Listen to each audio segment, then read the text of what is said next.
Kayo pa na nakaupo, subukan nyo namang tumayo.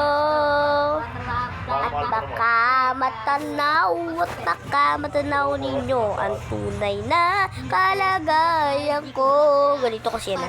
Tao po na dyan bubakay sa loob ng malaking bahay, malawak na bakura, mataas sa pinapaligiran, at nakapila mga mamaray mga kasasakyan. Mga batay lagi bulong na bulong, wala naman kasay kasi marami nakabaw. Lumakas pa ang ulan, wala buto sa bibig. Punta namin di kilala at kanina si puti, nagatas at sa kahon kahit di Pasko. Sa namin sa may hamon, sapsi kumaniha sa bahay na ganyan. Sabi pa nila dyan mo din matatagpuan ay sa nagmamayari ng isang kuan. Pagkakatao'y pinag-aagawan, kaya naman hindi ko pinapakawalan. Kung makikita ko na may siya isisi.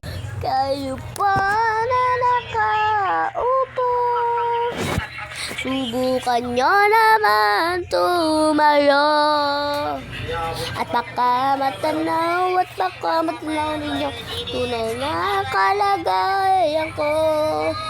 Mawala at magala sa taong nakaupo. Alam nyo ba, pitakan ng diging namin, di puno ng dilig na namin.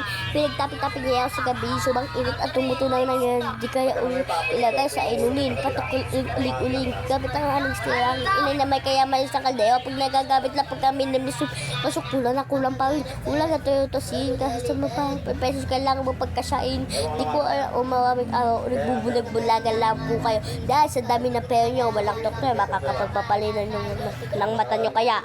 Huwag ka masyadong halata, bato sa langit ang matamaan, wag magalit.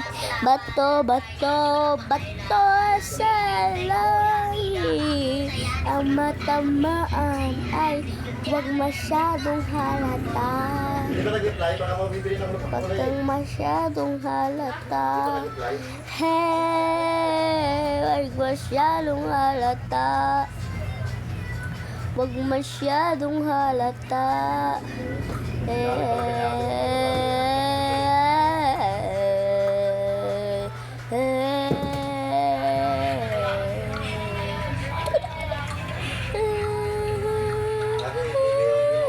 Tapos na.